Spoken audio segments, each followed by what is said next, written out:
الحمد لله نحمده ونستعينه ونستغفره ونؤمن به ونتوكل عليه ونعوذ بالله من شرور أنفسنا ومن سيئات أعمالنا من يهده الله فلا مضل له ومن يضلل فلا هادي له ونشهد أن لا إله إلا الله وحده لا شريك له ونشهد أن سيدنا ومولانا محمدا عبده ورسوله أما بعد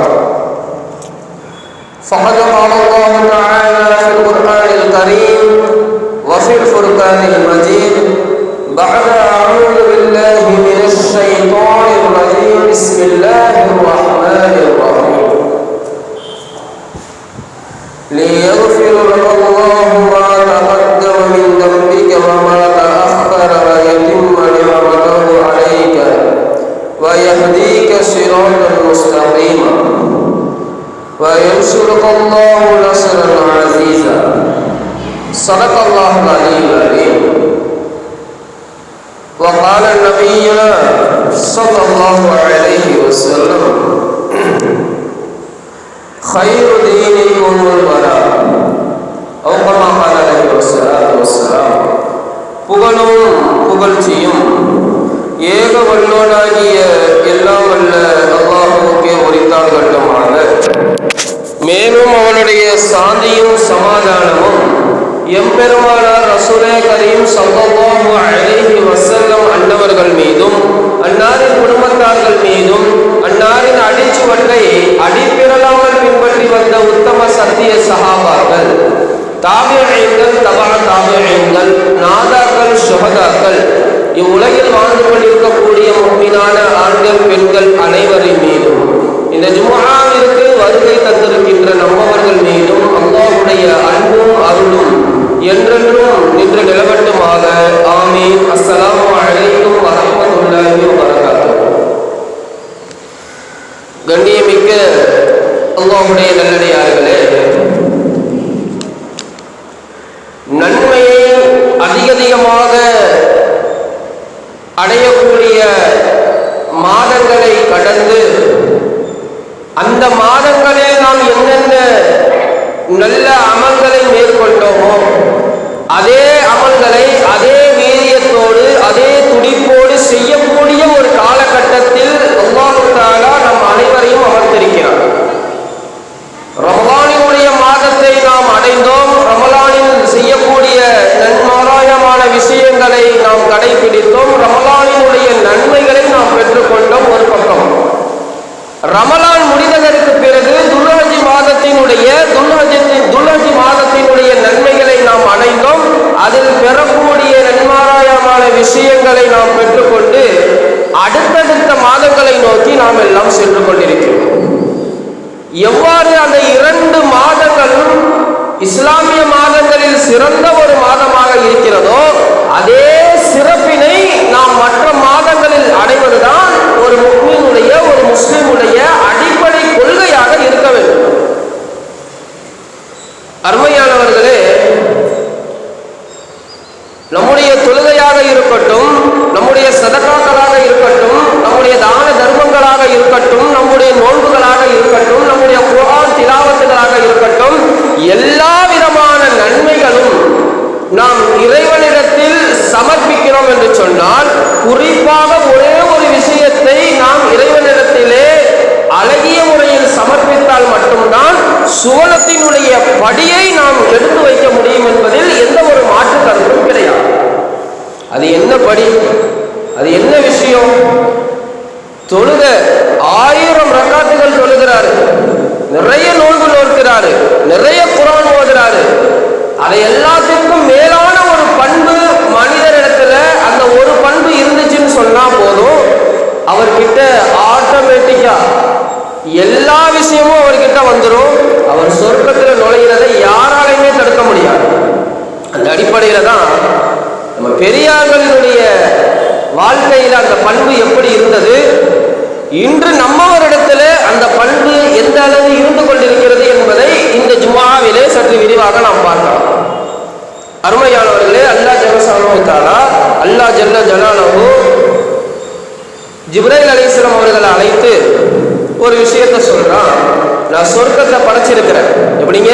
நான் சொர்க்கத்தை படைச்சிருக்கிறேன், சொர்க்கத்தை போய் பார்த்துட்டு வாங்க அப்படின்னு ஜிப்ரைல் அலைஹிஸ்ஸலாம் அவர்கிட்ட அல்லாஹ் தஆலா ஒரு கட்டளை இருக்கு. நபி மலக்குகளினுடைய தலைவர் ஜிப்ரைல் அலைஹிஸ்ஸலாத்து வஸ்ஸலாம் என்ன செய்யறாங்க? சொர்க்கத்துக்கு போறாங்க, போய் பார்க்கறாங்க. சொர்க்கத்தில் இருக்கக்கூடிய பிரம்மாண்ட மாளிகைகளை பார்க்கறாங்க, ஆறுகளை பார்க்கறாங்க. அதுல இருக்கக்கூடிய வைரம், வைடூரியம், மாணிக்கம், எல்லா விதமான அழகிய பொருட்களையும் பார்த்து அல்லாஹ் கிட்ட வந்து சொல்றாங்க, யா அல்லாஹ், இந்த சொர்க்கத்தை பத்தி யாரு பார்க்கறாங்களோ, இந்த சொர்க்கத்தை யார் கேள்விப்படுறாங்களோ, இந்த சொர்க்கத்துக்குள்ள போகாம அவங்களால இருக்கவே முடியாது. இந்த சொர்க்கத்துக்குள்ள போகாம அவங்களால இருக்கவே முடியாது. ஏன்னா அது அவ்வளவு ஆசையை கொடுக்குது, அவ்வளவு அழகான ஒரு பிரம்மாண்டமான ஒரு சொர்க்கம். அதை யார் கேள்விப்பட்டாலும் அதுக்குள்ள போகாம இருக்கவே அவங்களால முடியாது அப்படின்னு சொல்றாங்க. உடனே அல்லாஹ் தஆலா என்ன செய்யறான்? அந்த சொர்க்கத்திற்கு முன்னாடி சிரமம் என்கிற ஒரு திரையை இடுகிறான். சிரமங்களால் அந்த சொர்க்கத்தை என்ன செய்யறான்? அல்லாஹ் தஆலா மூடுகிறான். சிரமங்களால் அல்லாஹ் தஆலா சுவனத்தினை மூடுகிறான், சுவன காட்சிகளை மூடுகிறான். சுவனத்தில் கால் எட்டு வைப்பதை அல்லாஹ் தஆலா சிரமங்களை கொண்டு மூடுகிறான். உடனே இப்ப போய் நீங்க போய் பார்த்துட்டு வாங்க அப்படின்னு சொல்லும் போது திரும்பவும் ஜிப்ரைல் அலைஹிஸ்ஸலாம் அவங்க போறாங்க. அங்க பாக்குறாங்க, இந்த பாவங்கள் செய்தால், இப்படி எப்படியெல்லாம் நம்ம நன்மைகள் செய்தால் மட்டும்தான் சுவனத்தில் காலெடுத்து வைக்க முடியும் என்பதை ஜிப்ரைல் அலைஹிஸ்ஸலாம் என்ன செய்யறாங்க? அறிந்து கொண்டு அல்லாஹ் கிட்ட வராங்க. யா அல்லாஹ், இந்த சுவனம் சிரமங்களை கொண்டு மூழ்கி இருக்கிறது, சிரமங்களை கொண்டு மூடப்பட்டிருக்கிறது. இந்த சிரமங்களை எல்லாம் தாண்டி தான் ஒரு நபர் என்ன செய்யணும்?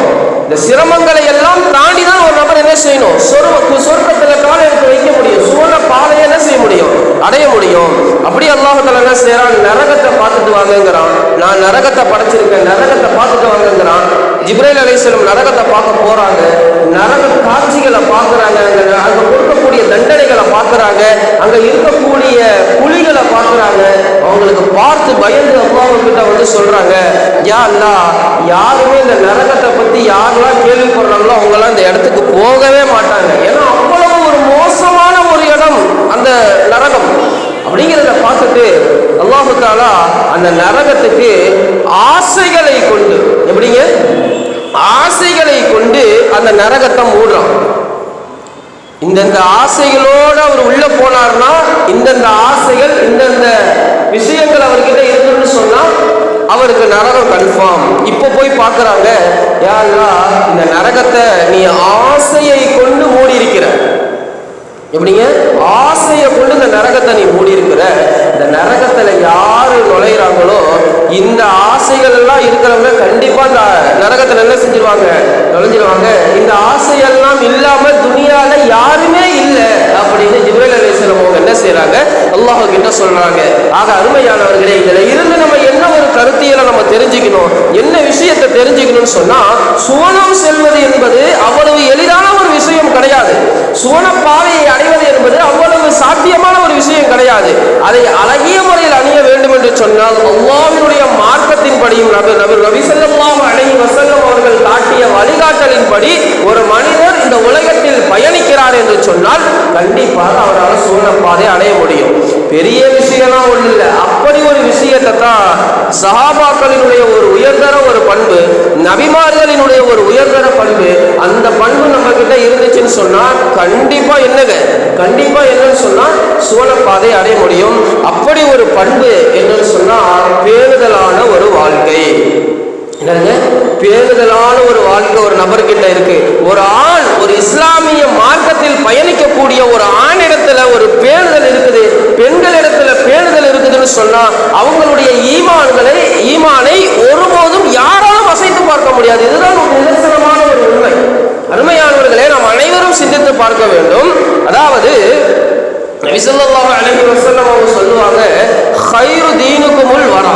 அதாவது தீனிலே சிறந்தது என்னன்னு சொன்னா பேணுதல். மார்க்கத்துல ரொம்ப சிறந்த ஒரு விஷயம் என்னதுங்க? தொழுகையா, நோன்பா, குர்ஆன் திலாவத்தா, ஹஜ் செய்யறதா, உம்ரா செய்யறதா, இது எல்லாத்தையும் தாண்டி ஒரு பெரிய ஒரு விஷயம் என்னன்னு சொன்னா பேணுதல்.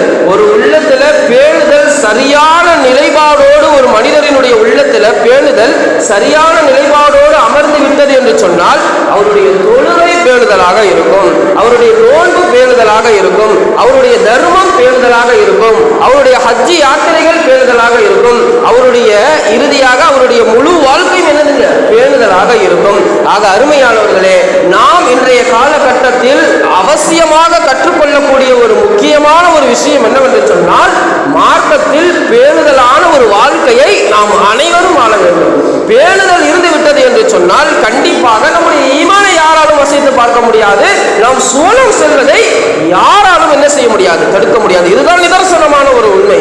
அருமையானவர்களே, ஈசா அலைஹிஸ்ஸலாத்து வஸ்ஸலாம் அவங்க என்ன செய்யறாங்க, ஒரு மனிதரை பார்த்து சொல்றாங்க, நீங்க 1000 ரக்காத்து தொழுது தொழுது தொழுது கூணு விழுந்து போயிடுச்சு, நீங்க ருக்கு செய்து செய்து நீங்கள் சஜிதாக்களிலே விழுந்து விழுந்து உங்களுடைய உடம்பு என்னதுங்க ஆயிடுச்சு, கூணு விழுந்து போயிடுது.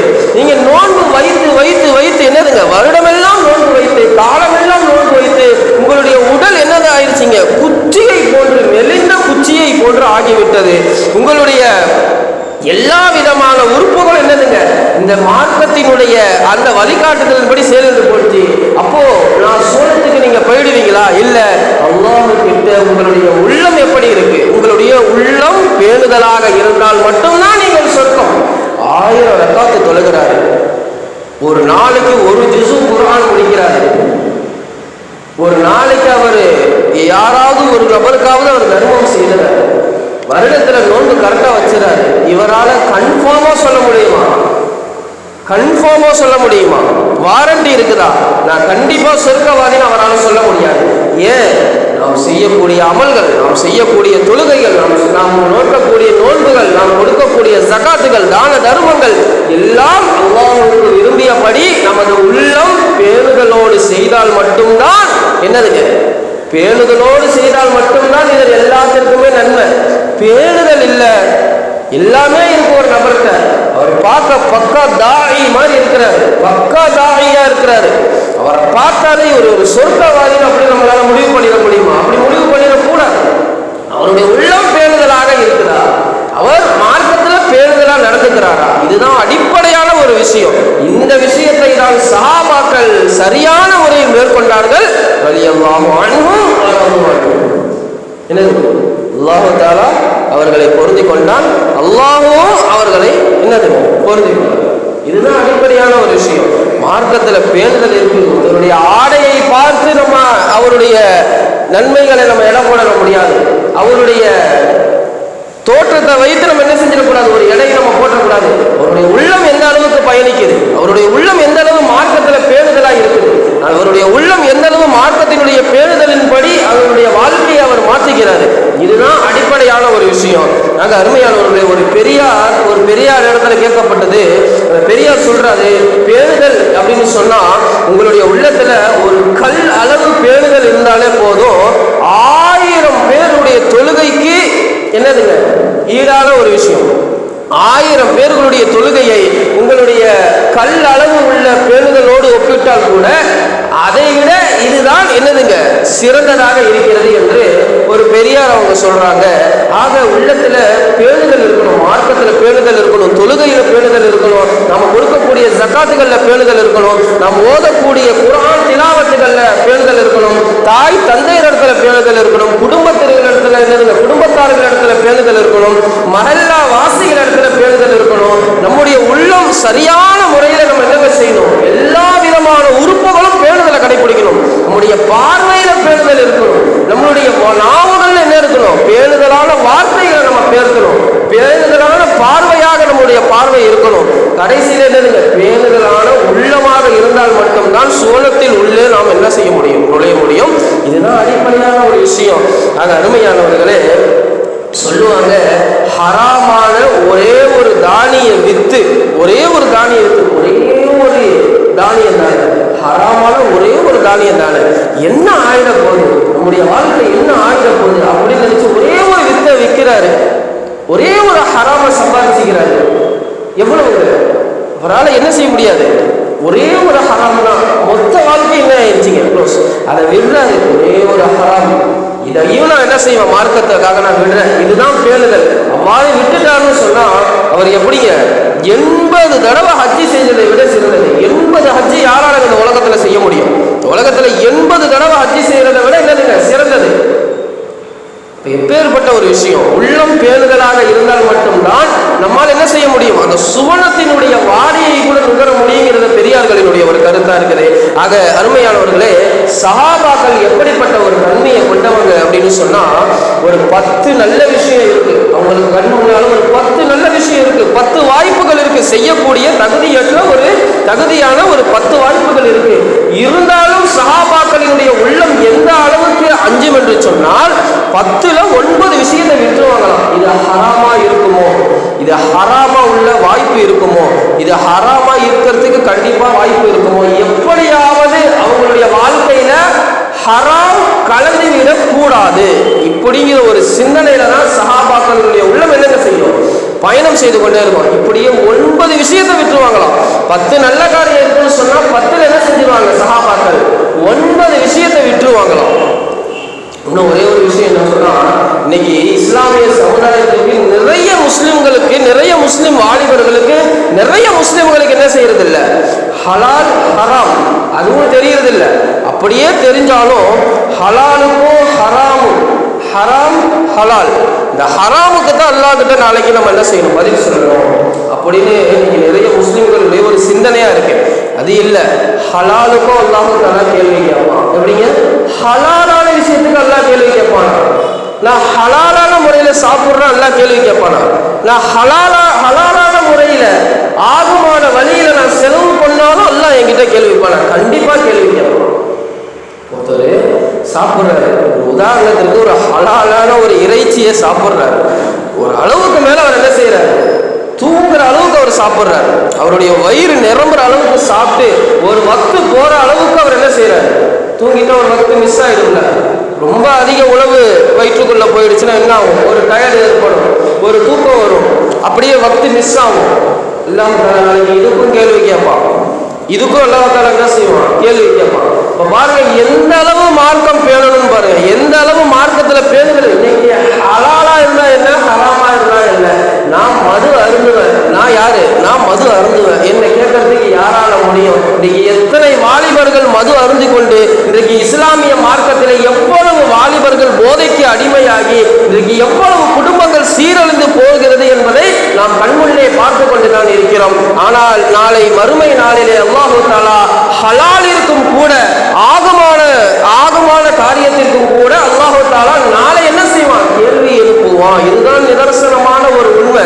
அருமையானவர்களே, இன்றைக்கு நம்ம என்ன செய்யறோம், ஏதோ தொழுகிறோம், ஏதோ வரோம், ஜும்மா அட்டன் பண்றோம், அப்படியே போயிடுறோம். அது அல்ல, மார்க்கத்துல ஒவ்வொரு விஷயத்திலையும் பேணுதல் இருக்கணும். நாம் யோசிக்கக்கூடிய, சிந்திக்கக்கூடிய, செயல்படக்கூடிய, சாப்பிடக்கூடிய, அணியக்கூடிய, படிக்கக்கூடிய, வேலை செய்யக்கூடிய ஒவ்வொரு விஷயத்திலுமே நம்ம இடத்துல பேணுதல் ஒன்று இருந்தால் மட்டும்தான் நம்முடைய வாழ்க்கை சரியான முறையில சரியான வாழ்வாதாரத்தின்படி அமையும். இல்லைன்னு சொன்னா ஏதாவது ஒரு வழியில் என்ன செஞ்சிடும், அப்படியே வாழ்க்கை என்ன செஞ்சிருங்க, தடம், அந்த ரயில்வே ட்ராக் எப்படி தடம் புறப்படுதோ அதே மாதிரி வாழ்க்கை என்ன செஞ்சிடும், தடம் புரண்டும். அதற்கு உள்ளம் தடம் புரடாமல் இருக்க வேண்டும். இதுதான் உண்மையான ஒரு விஷயம். அருமையானவர்களே, எந்த அளவுக்கு சொல்லுவாங்க அப்படின்னு சொன்னா, நம்முடைய வாழ்க்கையில பேணுதலான வாழ்க்கைனா என்னங்க, பேணுதல்னா என்ன, மார்க்கம் என்ன சொல்லுதோ அதை அப்படியே செயல்படுறாராம். ஒருத்தர் தொழுகிறாரு, அவர்கிட்ட எல்லா விஷயமும் இருக்குது, ஊருக்குள்ள ஒரு பெரிய மனுஷனா இருக்கிறார், எல்லாமே இருக்கு அவர்கிட்ட.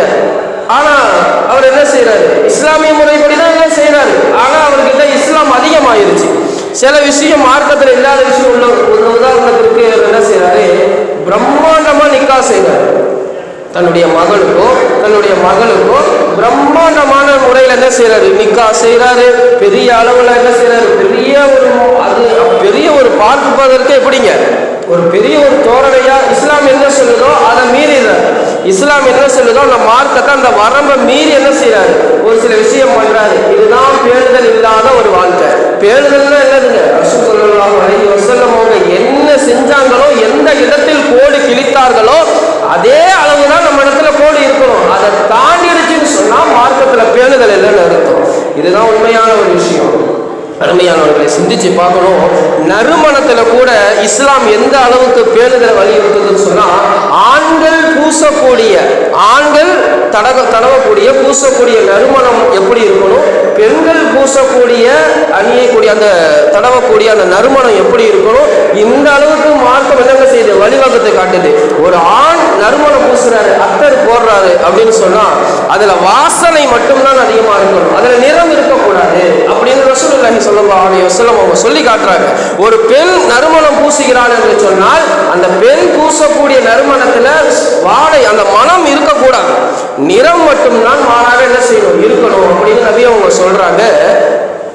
அம்மார் இப்னு யாசிர் என்ற ஒரு சஹாபி, சொர்க்கத்திற்கு சுப செய்தி சொல்லப்பட்ட ஒரு சஹாபி. அதிகமாக நபி ஸல்லல்லாஹு அலைஹி வஸல்லம் என்ன செய்வாங்க, இந்த சஹாபியை கூப்பிட்டு ஏதாவது ஒரு விஷயத்தை சொல்லி பாராட்டிக்கிட்டே இருப்பாங்க. அப்படி ஒரு சஹாபி நபி அவங்களுடைய மஜ்லிஸ்க்குள்ள வராங்க. வந்து உட்காரும் போது நபி அவங்களுக்கு சலாம் சொல்றாங்க. நபி அவங்க முகத்தை திருப்பிக்கிறாங்க. ஏன் என்ன அப்படின்னு பார்த்தா அவங்களுடைய கைகள்ல வெடிப்பு இருக்குது. எப்படிங்க, அவங்களுடைய கைகள்ல வெடிப்பு இருக்குது. அதனால குங்கும சாயத்தை அவங்க வீட்டில் இருக்கக்கூடிய பெண்கள் கையில பூசி விட்டாங்க. அதனால அவர் என்ன செஞ்சிருக்காரு, அப்படியே அந்த மஸ்ஜிதுக்கு வந்துட்டாரு. நபி அவங்களுக்கு அது பிடிக்கல. உடனே அந்த சஹாபியை போய் அதை கழுவிட்டு வர சொல்லுங்க, அதை கழுவிட்டு வர சொல்லுங்க சொன்னோடனே போய் கழுவிட்டு வந்தாங்க. அப்போ எந்த அளவுக்கு ஏன் அந்த பெண்களுடைய சுபாவம் வரக்கூடாது. இன்னைக்கு நிறைய ஆண்கள் மருதாணி போட்டுட்டு இருக்கிறாங்க. என்னதுங்க, நிறைய ஆண்கள் என்ன செய்யறாங்க, மருதாணி போடுறாங்க. ஆண் பிள்ளைகளுக்கு மருதாணி போட்டு விடுறது, இதெல்லாம் மார்க்கத்தில் கூடுமா அப்படின்னு கேட்டா நபி அவங்க சொன்ன ஒரே ஒரு ஹதீஸ், யார் மருதாணி அணிகிறாங்களோ, பெண்கள் இல்லை ஆண்கள், யார் மருதாணி அணிகிறாங்களோ அவங்கள நாடு கடத்திடுங்க அப்படின்றாங்க. எப்படிங்க, அவங்கள நாடு கடத்திடுங்க. இது ஒரு ஹதீஸ், அவ்வளோதான் நான் சொல்றேன், அவ்வளோதான், வேற ஒன்றும் இல்லை. இதுதான் மார்க்கத்தினுடைய ஒரு சட்டம். அருமையானவர்களே, இதுதான் நபி அவங்க சஹாபாக்களுக்கு கற்று தந்த பேருதலான ஒரு வாழ்க்கை. நீங்க ஒரு மஜ்லிஸுக்கு வரீங்க, சாயம் பூசிக்கொண்டு ஒரு பெண்களை போன்று பெண்கள் செய்யக்கூடிய ஒரு விஷயத்தோடு நீங்க இந்த மஜ்லிஸ்ல வந்து உட்கார்ந்தீங்கன்னு சொன்னா அந்த மஜ்லிஸ்ல ஒரு பரக்கத்து ஏற்படாது. இதுதான் நபி அவங்க தடுத்த ஒரு விஷயம். உடனே சஹாபாக்கள் என்ன செஞ்சாங்க, உடனே அந்த சஹாபி என்ன செஞ்சாரு, உடனே போய் கழுவிட்டு வந்து நபி அவங்களுடைய மஜ்லிஸ்ல திரும்பவும் சலாம் சொல்லிட்டு நபி அவங்களுடைய சலாமை பெற்றுக்கொண்டு திரும்பவும் அந்த மஜ்லிஸ்ல உட்கார்ந்துருக்காங்க. ஆக அருமையானவர்களே, இன்றைக்கு நம்ம வீட்டு பெண்களினுடைய நிலைமை எப்படிங்க இருக்கு? ஒரு திருமண கூடங்கள்ல பார்க்கிறோம், நிறைய என்னதுங்க நிகழ்ச்சிகள்ல பார்க்கிறோம், பெண்களினுடைய அந்த அவர்கள் மேனியில் பூசக்கூடிய அந்த நறுமணத்தினுடைய சுவையை, அந்த மனத்தை ஒரு நபர் முகர்கிறார் என்று சொன்னால் அந்த பெண் எப்படிப்பட்ட பெண் என்று சொன்னால் கெட்ட நடத்தை உள்ள பெண் என்று நபி ஸல்லல்லாஹு அலைஹி வஸல்லம் அவங்க எச்சரிக்கிறாங்க. அது அருமையானவர்களே, அப்ப அந்த பெண்ணுக்கு எவ்வளவு பெரிய ஒரு பாவம் வந்து சேரும். அந்த பெண் தன்னுடைய, அப்போ ஒரு பெண் இங்க இருக்கிறாங்க அப்படின்னு ஒரு ஆண் என்ன செய்யறாரு, கணிக்கிறார். பெண் ஒருத்தவங்க இருக்கிறாங்க, அவங்களுடைய மேனியில இருந்து இவ்வளவு மனம் வருது. இதை பார்த்து நபி அவங்க என்ன செய்யறாங்க, கடுமையா, நான் ஜும்மா மேனுங்கிறனால லேசா சொல்லிக்கிறேன், ஆனா நபி அவங்க ரொம்ப வன்மையா கண்டிச்சாங்க. இப்படிப்பட்ட ஒரு பெண், எப்படிப்பட்ட ஒரு பெண், இந்த மாதிரி ஒரு மனம் வருது, உங்களுடைய நறுமணத்தை விட்டு, தன்னுடைய ஆடையை விட்டு, கணவனுக்கு காட்டக்கூடிய அழகை விட்டு, கணவனுக்கு மட்டும்தான் என்பதை விட்டு ஒரு பெண் அந்நிய ஆண்களுக்கு முன்னால தன்னுடைய அழகையும் தன்னுடைய மனத்தையும் வெளிப்படுத்துகிறாள் என்று சொன்னால் அவள் இந்த உலகத்திலே கேவலமான ஒரு பிறவி என்று நபி ஸல்லல்லாஹு அலைஹி வஸல்லம் அவங்க என்ன செய்யறாங்க, இதை விட மோசமாக எச்சரித்தாங்க. அது அருமையானவர்களே, இது எல்லாத்தையும் சொல்லிக் கொடுக்கணும். இன்னைக்கு சர்வ சாதாரணமா ஆயிடுச்சு. இப்படியே சர்வ சாதாரண ஒரு நிலையா மாறிடுச்சு. இன்னைக்கு பெண்கள் வீதியாக போறாங்க. இதுதான் உண்மை. இன்னும் சொல்லட்டுமா, இந்த உலகம் கேட்டா இஸ்லாம் வந்து பெண்களை அடிமைப்படுத்துது. நம்ம என்ன செய்யறோம், மார்க்கம் சொல்லக்கூடிய விஷயம் படி நம்ம வீட்டில் இருக்க சொல்றோம், தீன படிக்க சொல்றோம். இதுதான் பெண்கள் வெளியே வரக்கூடாது, அவங்க உடனே வெளியே வந்தா சாதிச்சிருவாங்க, எல்லாம் பண்ணிடுவாங்க. அதனால இஸ்லாம் பெண்களை அடிமைப்படுத்துது. யார் சொல்றது? வெளியாட்கள் சொல்லல. வெளியாட்கள் சொல்றது ஒரு பக்கம் இருக்கட்டும், இஸ்லாத்துல இருந்து கொண்டு இஸ்லாமிய பர்தாவை அணிந்து கொண்டு உள்ளுக்குள்ளே நரிகளாக வேலை செய்யக்கூடிய நிறைய இஸ்லாமிய பெண்கள் இஸ்லாமியங்களை அடிமைப்படுத்துது. இந்த உலகம் அடிச்சு சொல்றேன், நான் சொல்றதுதான் உண்மையான ஒரு விஷயம். இந்த உலகம் பெண்களை எப்படி பார்க்குதுன்னு சொன்னா விளம்பர பொருளாக மட்டும்தான் பார்க்குது. நீங்க வேணா பாருங்களேன், நான் சொல்றது 100க்கு 100 உண்மையா இருக்கும். நீங்க நிறைய இடத்துல ஏதாவது ஒரு ஆம்பளை நின்று விளம்பரம் பண்ணி பார்த்துருக்கீங்களா? ஒரு துணி கடையை எடுத்துப்போம், ஒரு செல்போன் கடையை எடுத்துப்போம், ஒரு நகை கடையை எடுத்துப்போம், எங்க இடத்துலையுமே ஆண்கள் நின்று என்ன செய்ய மாட்டாங்க, விளம்பரம் பண்ண மாட்டாங்க. பெண்கள் தான் ஆடை அணிகள் எல்லாம் அணிந்து கொண்டு அந்த மேக்கப்லாம் போட்டுட்டு இன்னைக்கு வந்து பெண்கள் என்ன செய்வாங்க, அப்படி ஏன்னா அப்பதான் வாங்குவாங்க, அப்பதான் வருவாங்க. ஏன்னா இதுதான் இன்னைக்கு உலகம் பெண்களை ஒரு விளம்பர பொருளாக மட்டும்தான் பார்க்குது. ஆனால் இஸ்லாம் ஒருபோதும் அவ்வாறு பார்த்தது கிடையாது.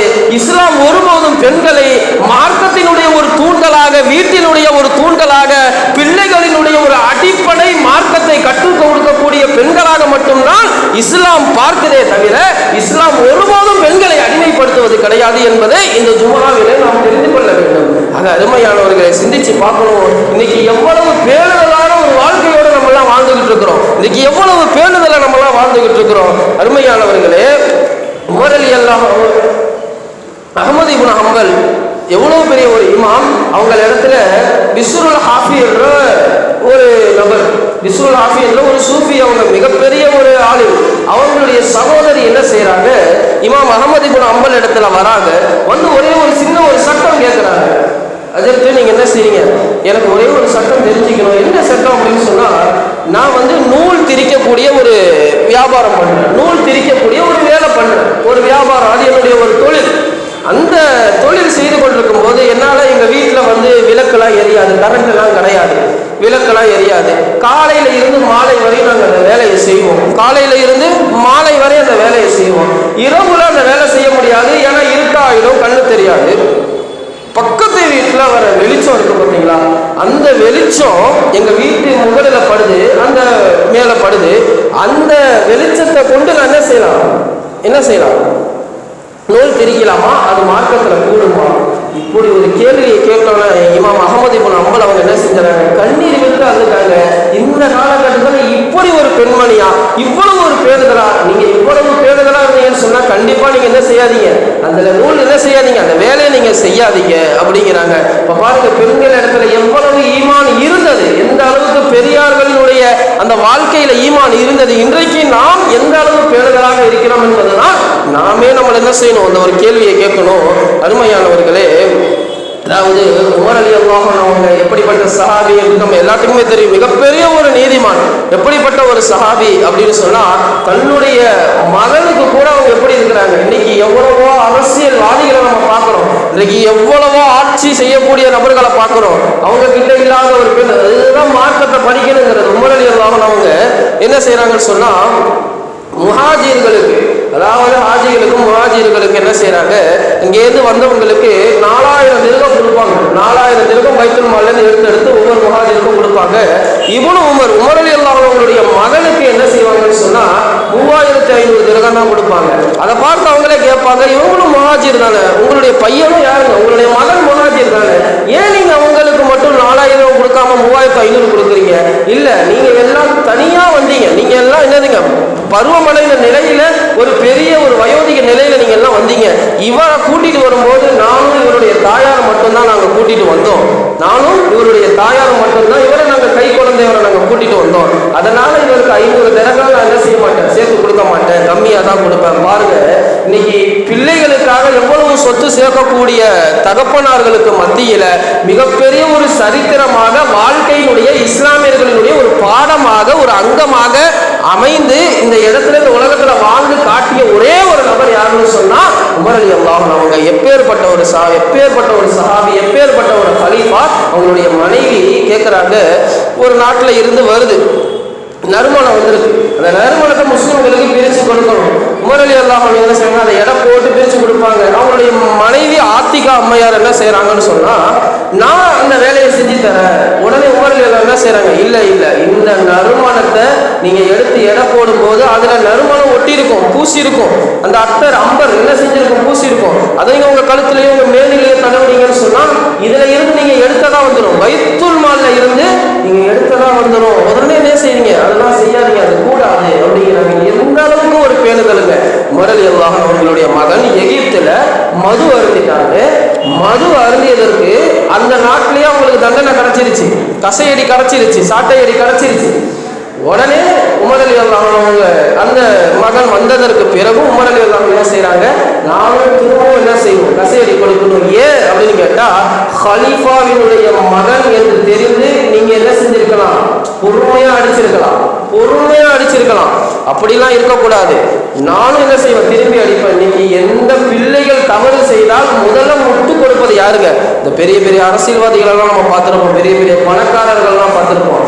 பையன் தவறு செஞ்சுட்டானா அடிச்சு வளர்க்கறது கிடையாது, அப்படியே என்ன செய்யறது, பெற்றோர்கள் சப்போர்ட், இதெல்லாம் பார்த்து இன்னைக்கு இஸ்லாமிய மார்க்கத்தை பார்க்குறோம். இன்னைக்கு நம்முடைய வாழ்க்கை வரலாற்றுகளை நம்ம என்னங்க செய்யணும், படிக்கணும். இன்றைக்கு நிறைய இளைய தலைமுறைகளுக்கு இஸ்லாமிய வரலாறை ஒருபோதும் படிப்பது கிடையாது, வீர வரலாறை ஒருபோதும் படிப்பது கிடையாது. கேவலம் துனியாவுல கூத்தாடிகளுக்கு பின்னால தெரிஞ்சுக்கிட்டு கூத்தாடிகளினுடைய வாழ்க்கை வரலாறு, அது வரலாறுலாம் கிடையாது, அது வரலாறுலாம் கிடையாது, அது ஒரு கருமாந்திரம். அதை படிச்சுக்கிட்டு அதை ஸ்டேட்டஸ் வச்சுக்கிட்டு அதன்படி தன்னுடைய லைஃப் ஸ்டைலை மாற்றிக்கிட்டு இதையெல்லாம் இஸ்லாமிய மார்க்கம். நாம் யாரை பின்பற்றுகிறோமோ, நாம் யாரினுடைய வாழ்க்கையை வாழ்கிறோமோ, நாம் யாரை சரியான முறையில் உள்ளம் அளவில் ஈமான் கொள்கிறோமோ, நாளை அவர்களோடு எழுவோம். இன்னைக்கு யார் யாரை பின்பற்றாங்களோ நாளை அவர்களோடு அவங்க என்ன செஞ்சிருவாங்க, எழுதுருவாங்க. அது அருமையானவர்களே, வீர வரலாறுகளை படிக்க வேண்டும், பேணுதலான ஒரு வாழ்க்கையை வாழ வேண்டும். அப்படிப்பட்ட ஒரு வாழ்க்கையை வாழ்வதற்கு அல்லாஹ் நம் அனைவருக்கும் தௌஃபீக் செய்வானாக. வ ஆகிரு தஅவானா அல்ஹம்துலில்லாஹி ரப்பில் ஆலமீன். அஸ்ஸலாமு அலைக்கும் வ ரஹ்மத்துல்லாஹி வ பரகாத்துஹு.